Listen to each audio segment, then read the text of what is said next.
মাদ্রাসার জিনিসপত্র ছিল, তারপরে পরীক্ষার কাগজ সবকিছু ছিল, ডেস্ক আছে, ভিতরে আরও আছে, মাদ্রাসার পাশ থেকে পর্যন্ত সবকিছু আছে। আলহামদুলিল্লাহ মাদ্রাসায় কোনো ক্ষয়ক্ষতি হয় নাই এবং ছাত্র শিক্ষক কারো ইয়ে হয় নাই। করাইল বস্তিতে গতকালকের যে ভয়াবহ অগ্নিকাণ্ড তাতে কিন্তু পুড়ে গেছে প্রায় ১,৫০০-এর মতো বসত ভিটা। তবে অক্ষত রয়েছে অলৌকিকভাবে এই মাদ্রাসাটি, যে মাদ্রাসাটি নিশ্চয়ই আপনারা দেখতে পাচ্ছেন যে ঠিক এর বাঁ পাশেই কিন্তু আসলে এবং চারিদিকেই কিন্তু আসলে যে ঘরবাড়িগুলো ছিল সেগুলো কিন্তু বশীভূত হয়ে গেছে একেবারে বলা চলে।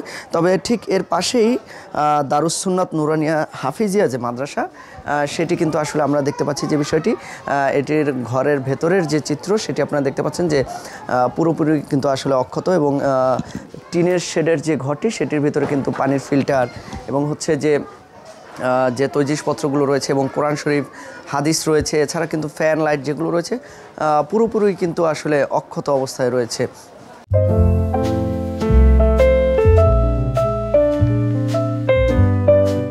আগুনটা লাগছে কালকে প্রায় 4:50-এ আগুন লাগছে। কিছুক্ষণ পরে আমি প্রায় 5:18-তে ফায়ার সার্ভিস কল করছিলাম আমি।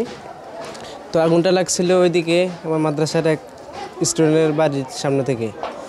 তো লাগার পরে অনেকক্ষণ ছিল, প্রায় মাগরিব পর্যন্ত ওখান থেকে ছিল। তারপরে ফায়ার সার্ভিস আসলো, মাগরিবের কাছাকাছি সময়ে ফায়ার সার্ভিস আসলো। তারপরে ওদের অক্লান্ত চেষ্টায় পুরোপুরি নিয়ন্ত্রণে আসতে পারে না, অনেক সময় লাগছে, প্রায় 5.5 ঘন্টার মতো সময় লাগছে যে নিয়ন্ত্রণে আসতে। তো আল্লাহ তাআলা অশেষ রহমানি যে মাদ্রাসায় কোনায় পর্যন্ত আছে, তবে মাদ্রাসায় লাগে নাই। এসে আল্লাহ তাআলার কাছে লাখো কোটি শুকরিয়া, মাদ্রাসায় কোনো ক্ষয়ক্ষতি হয় না এটাই। জি, মাদ্রাসা ঠিক আছে। আর মাদ্রাসা কালকে আমাদের পরীক্ষা শেষ হয়েছিল, দুপুরে একটা পরীক্ষা শেষ ছিল, আমার মাদ্রাসায় আমরা বদ্ধ দিয়ে ফেলছি।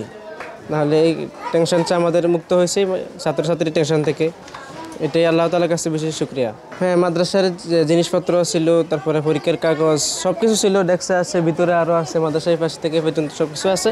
আলহামদুলিল্লাহ মাদ্রাসায় কোনো ক্ষয়ক্ষতি হয় নাই এবং ছাত্র শিক্ষক কারো ইয়ে হয় নাই। কিন্তু আমার মাদ্রাসার যে শিক্ষিকা আছে কিছু, তারপরে শিক্ষক আছে, ওদের বাড়িঘর গেছে, কিন্তু মাদ্রাসা ঠিক আছে আলহামদুলিল্লাহ।